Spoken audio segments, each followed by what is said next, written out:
और साथ में हमारे रियल हीरोज जिन्होंने प्रकृति बचाने के लिए पिछले कई सालों से काम कर रहे हैं। और आज का हमारा सम्मेलन का भी थीम वही है, जलवायु परिवर्तन का समाधान।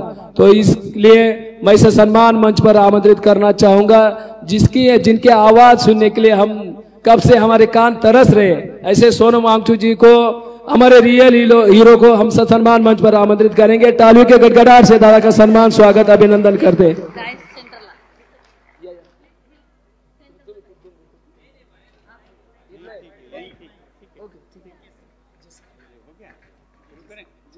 वेलकम। जोहार जुले जुले, नमस्कार, अभिनंदन, शुभकामनाएं लाया हूं मैं लद्दाख के पहाड़ों से यहां महाराष्ट्र में जमा सभी जनजातीय लोगों के लिए। अशोक जी, अध्यक्ष मंडल के सदस्य, यूएन रिप्रेजेंटेटिव जो कि ईरान से आई हैं, हनी जी, और आप सब जो इतने सारे जगहों से रंग बिरंगे लोग, सभ्यताओं से, संस्कृतियों से आए हैं, आप सब से मिलके मुझे कितनी खुशी हो रही है, मैं बयान नहीं कर पाऊंगा। बहुत बहुत बहुत धन्यवाद आपका, ईश्वर का, कि आज मैं आप लोगों से जुड़ पाया। आसान नहीं था, मैं चाहता था कल जुड़ूं, मगर खुशी है कि आज जुड़ पाया। मेरी रेलगाड़ी 11 और 7 मिलाकर 18 घंटे लेट चली, ऐसी स्थिति थी, तो फिर भी आ पाया। इसका बहुत बहुत बहुत खुशी है आप लोगों से मिलके। मैं आप सभी को अभिनंदन लाता हूं, सारे लद्दाख और हिमालय के लोगों की और पशु पक्षियों की, पेड़ पौधों की, कीड़े मकोड़ों की, सब की तरफ से आप सबका अभिनंदन और धन्यवाद, जो आप लोगों ने मिलकर ऐसे अच्छे विषय पर ये गोष्ठी की। बहुत बहुत जरूरी थी कि आप जलवायु परिवर्तन, जो कि आज का सबसे बड़ा मुद्दा है, उसकी तरफ ध्यान जुटाएं लोगों का, और जिसकी संरक्षण करते आए हैं आदिवासी संस्कृतियां पूरे भारत में।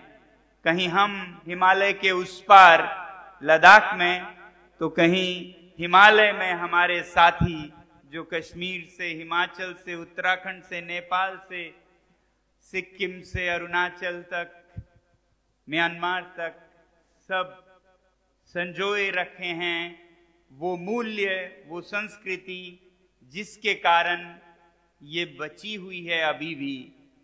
मगर इसको अब आगे कैसे बचाएं, ये चुनौती भी हमारे सामने है। हमेशा से मैं ये कहता रहा हूं कि आदिवासी संस्कृतियों का आदर होना चाहिए, उन्हें कम या पिछड़ा ऐसे नजर से नहीं, बल्कि आज के इस दुनिया में जो अग्रसर हैं वही सबसे पिछड़े हो गए हैं, जिनके कारण ये धरती विनाश के कागार पर पहुंची है। जिसे हम प्रगति कहते थे, वो हद से अगर ज्यादा हो जाए तो विकास नहीं, विनाश होता है। अति हर चीज की खराब होती है। तो ये जो विकास की धारणा है, उसका जब अति हो जाए तो आज आप समझ रहे हैं क्या हालत है धरती की, वो होती है। तो ऐसे समय में और ज्ञान हम शायद वहां से न लें, उस स्रोत से न लें जिस स्रोत से ये विकास का नींव हमने पाया, और जिस पे चलते हुए आज धरती प्रलय के पास पहुंच चुकी है। तो इसलिए मैं हमेशा यही कहता हूं कि सीखना है तो आज दुनिया को, आज लंदन को, आज न्यूयॉर्क को, आज पेरिस को, आज बीजिंग को सीखने की जरूरत है। मूल निवासियों से, आदिवासियों से, जो अपने पहाड़ों में, जंगलों में रहते हैं, बहुत सादगी भरे जीवन से, और इसी की जरूरत है। यही ज्ञान वो सीख नहीं पा रहे हैं, जो अब बिगड़ चुके हैं विकास के रास्ते पर, वो हमारी ये सादगी भरा ज्ञान और संतुष्टि भरा ज्ञान नहीं वापस अपने जीवन में अपना पा रहे हैं। बहुत मुश्किल हो रहा है। तो सीखने की जरूरत है। तो इन बड़े शहरों को ऐसे सभ्यताओं से सीखने की जरूरत है। इसीलिए मैं बार बार कहता हूं, लोग कभी हंसते हैं, कभी मजाक की तरह देखते हैं कि अगर भारत को विश्व गुरु बनाएगा तो वो कलकत्ता, दिल्ली, बंबई, चेन्नई, बेंगलोर नहीं बनाएंगे। ये तो नकल है उन संस्कृति, उन सभ्यताओं के जिनके कारण पृथ्वी विनाश तक पहुंची है। तो नकल के, जिसे कहते हैं हम डुप्लीकेट संस्कृति, सभ्यताओं से, ज्ञान से, जो हम किसी और से लेके, जो मौलिक भी नहीं है हमारी, उसको लेके हम विश्व के गुरु नहीं बन सकते हैं। बल्कि अगर हम ढूंढें ज्ञान को अपने पहाड़ों में, जंगलों में, ऐसे संस्कृतियों से जिन्होंने सदियों से सीखा है और उस पर चले हैं कि कैसे बिना किसी के हानि किए अपना जीवन संतुष्टि से, सादगी में बिताना है। आज वो ज्ञान भारत से अगर बाहर जाए तो भारत विश्व गुरु बन सकता है। तो जैसा मैं कह रहा था, इस बात को बहुत गंभीरता से नहीं लेते थे, हालांकि मैं बोलता जाता था, मगर इस साल 2024 में 3 महीने पहले विश्व के स्तर पर भी इस बात को माना गया, जब संयुक्त राष्ट्र के, यूएन के COP 16 जो कि विविधता पर, बायोडाइवर्सिटी पर हो रहा था कोलंबिया में, तो उसका सारा निचोड़ निकाल के जो बातें आई, उसमें सबसे महत्वपूर्ण ये थी कि इंडिजिनस लोगों को, आदिवासी सभ्यताओं को, संस्कृतियों को एक सम्मान से उनके द्वारा विश्व की ये जो जैविक विविधता है, बायोडाइवर्सिटी है, उसे बचाने का एक बहुत बड़ा साधन मानना चाहिए, उसे संरक्षित रखना चाहिए। अब ये संयुक्त राष्ट्र ने डंका बजाकर दुनिया को बताया है, यही हम कहते आए हैं आदिवासी लोग। तो आप लोगों को गर्व महसूस होना चाहिए कि हम उस संस्कृति से आते हैं जो बचा सकता है प्रकृति को, जो बचा सकता है पृथ्वी को, जो बचा सकता है केवल मानव ही नहीं, सारे जीव जंतुओं को। मानव केंद्रित विकास तो बहुत हुआ और उसकी अति हो गई है। हम जिस तरह से जंगल की आदर करते हैं, सम्मान करते हैं, जल की, जमीन की और उस पे पनपने वाले हर जीव जंतुओं की, वो आज दुनिया को सीखने की जरूरत है। ऐसा हर जगह होता था। आज से 1000 साल पहले सब जगह लोग प्रकृति के साथ संतुलन में रहते थे। पृथ्वी की सेहत, स्वास्थ्य बहुत अच्छी थी तब। घरों में आज जो हम साजो सामान भर के उसे एक क्या कहेंगे, संग्रहालय जैसा हर तरह का कचरा भर भर के कर रहे हैं, जिंदगी आसान बनाने के नाम पे, वक्त बचाने के नाम पे, वो साबित हो चुका है कि ये सारे वक्त बचाने के उपकरण प्रयोग करने के बाद आज माँ को अपने बच्चे से बात करने के लिए वक्त नहीं है। बच्चे को पिता से दिल की बात करने के लिए वक्त नहीं है। वक्त बचाने के इतने मशीनें, इतने साधन, मगर वक्त किसी के पास नहीं है। और इसी दौर में विनाश बहुत हो रहा है, ये हम देख रहे हैं। तो ये कैसे स्वास्थ्य बिगड़ा पृथ्वी का, थोड़ा मैं वो आपसे बांटूं, जिस तरह से मैं बच्चों को समझाने के लिए कभी कभी पेचीदे बातों को आसानी से दिखाने के लिए बोलता हूं बच्चों को, वो मैं आज आपके सामने रखूंगा कि ये क्या है, क्या हो रहा है। क्योंकि बहुत असमंजस का रास्ता है। कोई कहता है आपको विकसित होना है, कोई कहता है आपको मुख्य धारा में मिलना है, कोई कहता है आपको संरक्षित रहना है, आप जो हैं वो बहुत अच्छे हैं। हम बहुत बार नहीं समझ पाते हैं क्या है, हमें बदलना है या जो है उस मूल्यों, उस मौलिक जीवन को बचाना है। तो ऐसे में मैं आसान भाषा में बोलता हूं कि आज जिस रास्ते पे ये दुनिया चला उसके हमारी धरती माँ, अगर उसे एक माँ समझें, धरती माँ बीमार है। आज धरती माँ बहुत बीमार है, किसी रोग का संक्रमण हुआ है जिसके कारण उसके अलग अलग हिस्सों में अलग अलग दुख और दर्द हो रहा है। उसका तापमान बढ़ता जा रहा है, बुखार हुआ है धरती माँ को। ऐसा मैं बच्चों को बताता हूँ और शायद समझने के लिए ये सभी के लिए आसान हो कि आज धरती माँ बहुत बीमार है, बहुत ऊंचा बुखार है उसे। और इस गर्मी, इस बुखार के चलते उसके जो माथे पर लद्दाख और हिमालय के बर्फ हैं वो पसीने की तरह पिघल रहे हैं। बुखार में है माँ, तापमान बढ़ता जा रहा है और उसके माथे के शीर्ष के पसीने, ये ग्लेशियर्स के पिघलते हुए हालत को देख के समझ आता है कि कैसे पसीना पसीना हो चुका है आज धरती माँ। वैसे ही कहीं जंगलों में आग लग रहा है अमेरिका में, तो कहीं ऑस्ट्रेलिया में। ये सब धरती माँ के जख्म और उस पे जो जलन उसे महसूस हो रही है। इस बीमार धरती माँ में आज बहुत दर्द भरे जलन कहीं कमर में, कहीं पेट पे हो रहा है, वो आज हम सुनते आ रहे हैं। मैं बच्चों को ऐसे बताता हूँ। वैसे ही जो पसीना पसीना हो रहा है, वो पसीना बहते बहते ऊपर माथे पर पानी की कमी हो रही है, उसे डिहाइड्रेशन हो गया है। बीमार धरती माँ को नमी की कमी, डिहाइड्रेशन से शिकार है उसका सर। तो कहीं वो बहते बहते सागर में ऐसे बह रहा है कि पैरों में पानी पानी भर गया है।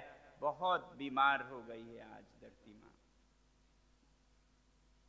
तो ये ज्यादा समझ आता है हमें कि ऐसे बीमार हो गई है। तो क्यों बीमार हो गई धरती माँ, बच्चे पूछते हैं क्या हुआ इसे। हमें बुखार होता है, किसी कारण से होता है, मलेरिया से होता है, जुकाम से होता है, वायरस से होता है, क्या होता है। तो बहुत बार मैं बच्चों को बताता हूँ, हाँ ऐसा ही एक संक्रमण हुआ धरती माँ को। आज से 1000 साल, 500 साल पहले वो बहुत स्वस्थ थी। फिर एक कैंसर कहिए, वायरस कहिए, वो आने लगा उसके कोशिकाओं में। कोशिकाएं आपको न पता हो तो वो सबसे छोटे कण हमारे शरीर में, जिससे हमारा शरीर बना है। उस तरह से जिस तरह हमारा मकान ईंटों से बना है, हमारे शरीर कोशिकाओं से बना है। और कोशिकाएं अलग अलग होती हैं। कोई रक्त की कोशिकाएं हैं, तो कोई मांसपेशियों के मसल सेल्स हैं, तो ब्लड सेल्स हैं, तो मस्तिष्क के कोशिकाएं हैं, तो हड्डियों के हैं, तो अलग अलग कोशिकाएं हैं। इनमें से एक संक्रमित हुआ कैंसर से, और वो कोशिकाएं धरती पर कोई पशु हैं, तो कोई पक्षी हैं, तो कोई जंगल है, तो कोई झील है, कीड़े हैं, मकोड़े हैं, उनमें से जो मनुष्य जाति के कोशिकाएं थे उनके एक हिस्से में संक्रमण होने लगा। और ये कैंसर जो उस हिस्से में मनुष्य कोशिकाओं में लगा, वो बढ़ने लगा, बढ़ने लगा, बढ़ने लगा। और ये बढ़ते बढ़ते बीमारी पूरे पृथ्वी को घेरने लगी। बच्चे पूछते हैं ये क्या संक्रमण था, क्या रोग था। ये संक्रमण, और मैं ऐसा महसूस भी करता हूं, ये संक्रमण था जब मनुष्य जाति में लालच, ग्रीड जागी मन में कि मैं आज के खाने के लिए नहीं, पहनने के लिए नहीं, रहने के लिए नहीं, कल के नहीं, परिवार के नहीं, पूरे दुनिया का अपने हाथ में ले लूं, मैं सबसे बड़ा बनूं, सबसे अमीर बनूं, सब कुछ मेरा हो। ऐसी जब भावना मनुष्य जाति में जागा, इंसानों में, तो ये बिगड़ने लगा। थोड़ा थोड़ा ये रोग पहले भी था, मगर संक्रमण बहुत बड़ा 500 साल पहले जब औद्योगिक क्रांति आने लगी, जब पूंजीवाद हद से बढ़ने लगा, हर जगह नहीं, कुछ जगहों से शुरू हुआ ये, और फिर धीरे धीरे ये संक्रमित करने लगा उन जगहों को, और धीरे धीरे ये फैलता गया। लालच का ये दौड़ जिसमें कुछ भी काफी नहीं है, जिसमें आप हर चीज पा लें फिर भी और चाहिए और चाहिए। हजारों ख्वाहिशें ऐसी कि हर ख्वाहिश पे दम निकले, बहुत निकले मेरे अरमान, मगर फिर भी ये कम निकले। तो ये कम निकलता गया, ये रोग लग गया हमें। और ये रोग औरों को नहीं लगा, जो धरती पर और जीव जंतु या कोशिकाएं हैं, ये जानवरों को नहीं लगा। वो जानवर, कोई जानवर ऐसे जमा नहीं करता है, होर्डिंग नहीं करता है, जो औरों से लेके अपना सालों सालों जैसे पूरे धरती पे रहना हो, ऐसे कोई जानवर लालच से नहीं करता है। वो खाते हैं, छोड़ के चले जाते हैं। पशु हो, पक्षी हो, पेड़ से खाते हैं, खा के चले जाते हैं औरों के लिए छोड़ के। तो ये मनुष्य जाति में ही लगा, ये पौधों में, फूलों में नहीं लगा, कीड़ों मकोड़ों में नहीं लगा, ये पशु पक्षियों में नहीं लगा, ये मनुष्य जाति में लगा। और इसका अत्यधिक संक्रमण जब होने लगा तो यूरोप के देशों में दिखने लगा। ये बहुत बड़ा औद्योगिक क्रांति, पूंजीवाद बढ़ने लगा और धीरे धीरे ये फैलने लगा। दो तरीकों से फैलने लगा ये। पहला तरीका था जो संक्रमित रोगी कोशिकाएं हैं, वो जाकर और जगहों पर फैलने लगे। तो यूरोप से ये संक्रमित कोशिकाएं जाती हैं अमेरिका, उसे संक्रमित करते हैं। नॉर्थ अमेरिका, साउथ अमेरिका जाके उसे रोगी बनाते हैं, वो हिस्सा। ऑस्ट्रेलिया जाके उसे रोगी बनाते हैं। और हर जगह वो जाके ही संक्रमित नहीं किए, वो एक दूसरे से छूत से भी संक्रमण इसका हुआ। तो जैसे भारत में वो उतने नहीं आए, 2-4 आए, मगर वो रोग ऐसा फैल गया कि भारत के लोग ही रोगी हो गए। ये रोग अब देखा जाता है बड़े बड़े शहरों में, जहां दौड़ है, अंधा दौड़ है, और चाहिए और चाहिए और चाहिए। मैं ये नहीं कहता हूं कि मैं विकास विरोधी हूं। विकास जब हद में हो तो विकास है, हद से जब बढ़ जाए तो वो विनाश है। तो मैं हिंदी के एक गीत को अगर कहूं, इतने विकसित न बनो, इतने विकसित न बनो, हद के अंदर हो अगर विकास, तो विकास होता है। हद से बढ़ जाए तो आप अपनी सजा होती है। आपने सुना है ये गीत? तो जिससे ज्यादा बढ़ जाए, संतुलन से ज्यादा मध्यम मार्ग जो है वो विकास का विकास है, उससे ज्यादा हो तो विनाश शुरू हो जाता है। अब ये मैं कहूं तो कुछ लोग कहते हैं, हाँ तुम तो वो हार्डकोर हो, न्यू एजी हो, ये हो, बाबाओं की बातें कर रहे हो। फिर मैं उन्हें उनके ही गीता से, विकास, आर्थिक विकास के गीता से, उनके ही गुरु की बातें बताता हूं, जिसमें कि एक बड़े अर्थशास्त्री ने ईस्टरमन्स पैराडॉक्स ये सिद्धांत दिया। ये ईस्टरलिन ने क्या देखा? ईस्टरलिन जो अमेरिकी आर्थिक गुरु थे, उन्होंने ये अध्ययन किया और पाया। इसकी बात नहीं करते हैं क्योंकि उसको नहीं सुनना चाहते हैं वो।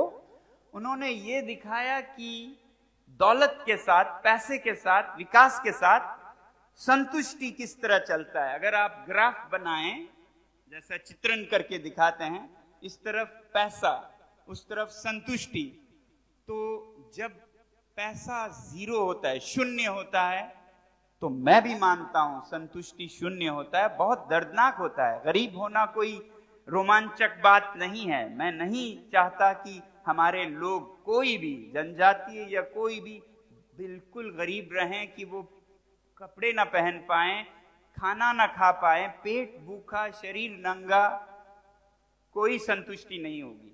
तो इसलिए शुरू में जब धन बढ़ता है, विकास बढ़ता है, तो संतुष्टि बहुत जड़ बढ़ती है, बढ़ती है, बढ़ती है, बढ़ती है।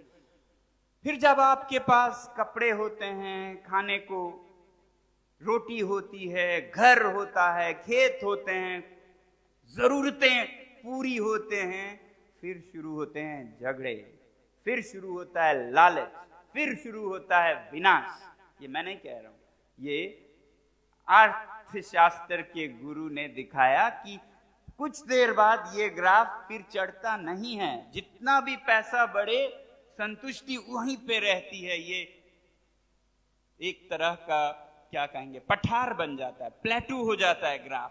तो पैसा बढ़ता जाए, विकास बढ़ता जाए, खुशी वहीं रह जाती है। बहुत बार खुशी और नीचे होती है, जैसा आपको देखने को मिलता है। सबसे अमीर देशों में सबसे ज्यादा आत्महत्याएं होती हैं, गरीब में भी होती हैं, वो तो समझ सकते हैं।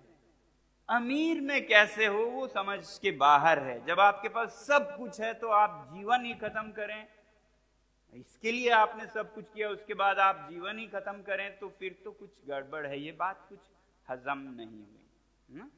तो ये देखा गया है और अध्ययन से भी पता चला है कि जब विकास का संतुलन बिगड़ जाए और अति हो जाए तो विनाश शुरू होता है। ऐसा ही और एक सिद्धांत है। मैं इसलिए कह रहा हूं कि आप ये ना सोचिए ये हमारे धर्म में, ये हमारे बिलीफ में, आस्था में कही जाती है, मगर मुझे तो ये बड़े बूढ़ों के आस्था की बातें नहीं सुनना है। हमारे ही बहुत से बच्चे ऐसे भी होंगे, ये बड़े बूढ़े क्या जानते हैं, मैं तो न्यूयॉर्क के रास्ते पे चलूंगा, लंदन के रास्ते पे विकसित होऊंगा। तो मैं उनको बता रहा हूं, और देश के जो पढ़े लिखे विकसित लोग हैं उन्हें बता रहा हूं, ईस्टलिन के अनुसार तो ये विकास की संतुष्टि बढ़ती नहीं जाती, या खत्म होती है, नीचे आती है। और एक अर्थशास्त्र में बहुत बड़ा थियोरी है, बहुत बड़ा थियोरी है, जिसे कहते हैं law of diminishing marginal utility. ये हर बड़े औद्योगिक और व्यावसायिक संस्था में पढ़ाया जाता है। हमारे हर विकास के गुरुओं को इसका पता है, मगर इस पर अमल कोई नहीं करता है। Law of diminishing marginal utilities किसी बाबा ने नहीं कहा, किसी संत ने नहीं कहा, नाना नानी दादा दादी ने नहीं कहा, अर्थशास्त्री ने कहा, जिसमें वो ये कहते हैं कि जब आपके पास कोई जूता ना हो, उदाहरण दे रहा हूं, तो पहला जूता आपको बहुत संतुष्टि देगी, बहुत संतुष्टि देगी, क्योंकि आपके पैरों में कांटे चुभ रहे थे, कंकड़ चुभ रहे थे, आपको जूता मिला, बहुत संतुष्टि देगी। जब आप दूसरा जूता लेते हैं तो यूटिलिटी डिमिनिश होता है, उसका मूल्य घट जाता है, आपके लिए संतुष्टि घट जाता है। दूसरा जूता आपको उतना संतुष्टि नहीं देता है, आधा देता है। तीसरा उससे भी कम, चौथा उससे भी कम। अब सोचिए उनका जो 40वां जूता खरीद रहे हैं, 41वां जूता खरीद रहे हैं बड़े बड़े शहरों में, उनको 41वीं जूते का कुछ पता भी नहीं चलता है, इसका कोई फायदा भी हुआ या कुछ हुआ हो या ना हो, कोई फर्क नहीं पड़ता है उनको, फिर भी खरीदते हैं।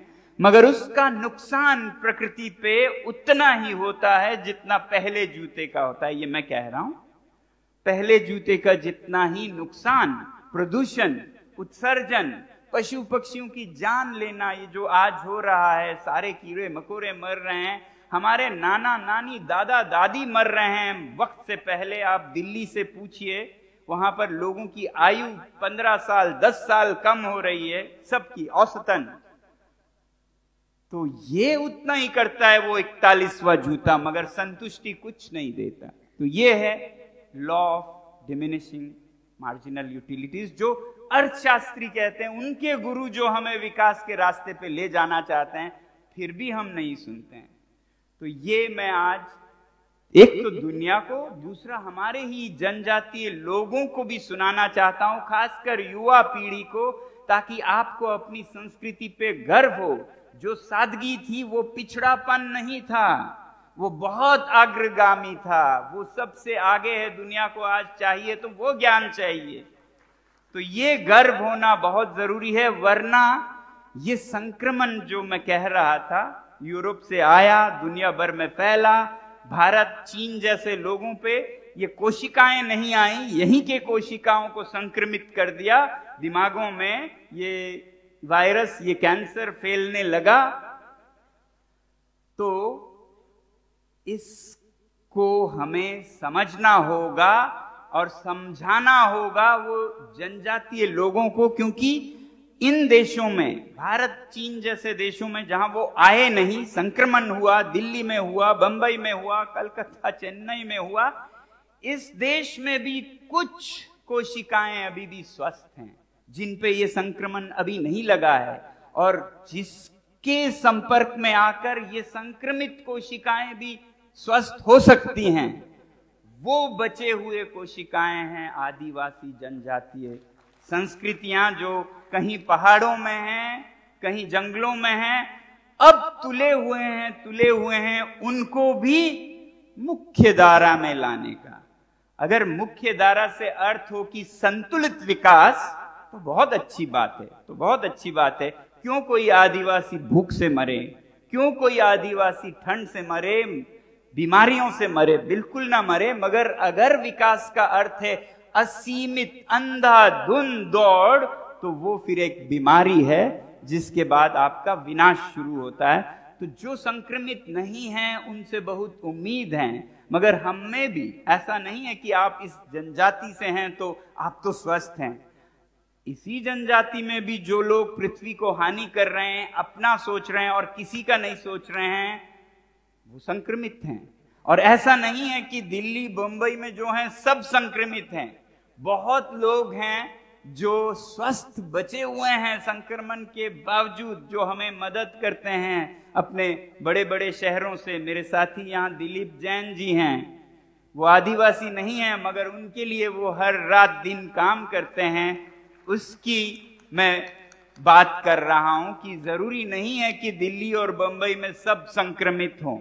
बचे हुए लोगों को एकजुट होना चाहिए, वो चाहे जंगलों और पहाड़ों में हो या शहरों के बीच अभी तक बचे हों, उनको एकजुट होके इस पृथ्वी के स्वास्थ्य को फिर से अच्छा बनाना होगा। इसलिए हम पर बहुत बड़ी जिम्मेदारी है। इसलिए मैं आप लोगों को एक तरफ तो धन्यवाद करने आया हूं कि आप अपने मूल्यों को बचाए रखने के लिए इतने 32 सालों से आप कोशिश कर रहे हैं। आज इसकी सबसे ज्यादा जरूरत है विश्व में। 32 साल पहले शायद लोगों ने इसे हंसी में उड़ाया होगा, ये पिछड़े लोग क्या कर रहे हैं, इनको कुछ नहीं पता है। आज वही लोग विश्व गुरु बनेंगे, तब आपका मूल्य बहुत होगा। तो ये अपने आप पर जो भरोसा है वो ना खोइएगा।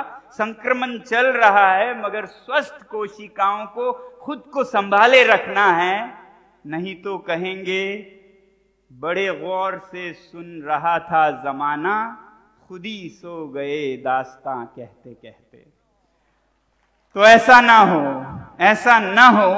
मैं चाहता हूं कि आप की दास्तां बड़े गौर से जमाना सुनने को तैयार है। आज संयुक्त राष्ट्र से, यूनाइटेड नेशन से लेके बुद्धिजीवी सभी आपकी दास्तां सुनने को तैयार हो, और आप ना खामोश हो जाएं दास्तां कहते कहते। तो इसके लिए मैं खास कर लद्दाख से आया हूं, बहुत दूर से आया हूं, बहुत कठिनाइयां सह के आया हूं। कई बार मन में विचार आया कि नहीं हो पाएगा ये, 2 घंटे के लिए मैं मिल पाऊंगा उनसे, अगर वो भी देर हो गई तो मैं यहाँ आके कुछ भी ना पाऊंगा, खाली मैदान में आऊंगा। मगर फिर सोचा जो भी हो, कोशिश करने वालों की कभी हार नहीं होती। तो कोशिश की, आप लोगों से मिल पाया। अब मेरी कोशिश कामयाब आपसे मिलने से नहीं हुई, ना ही होगी। अगर आप इन बातों को, इस मूल्य को, इस गर्व को अपनी संस्कृति के बच्चे बच्चे में दे पाएं ये सकारात्मक संक्रमण अगर आप कर सकें तो हम ये नकारात्मक संक्रमण को रोक पाएंगे। यही आपसे अपेक्षा है, यही आपसे प्रार्थना है। इसी के साथ में लद्दाख के अभिनंदन और शुभकामनाओं के साथ आपका अंतिम दिन है। आप सभी को ज्यादा नहीं रोकना चाहूंगा। बहुत बहुत धन्यवाद। जय जवाहर। बहुत बहुत धन्यवाद। तालियां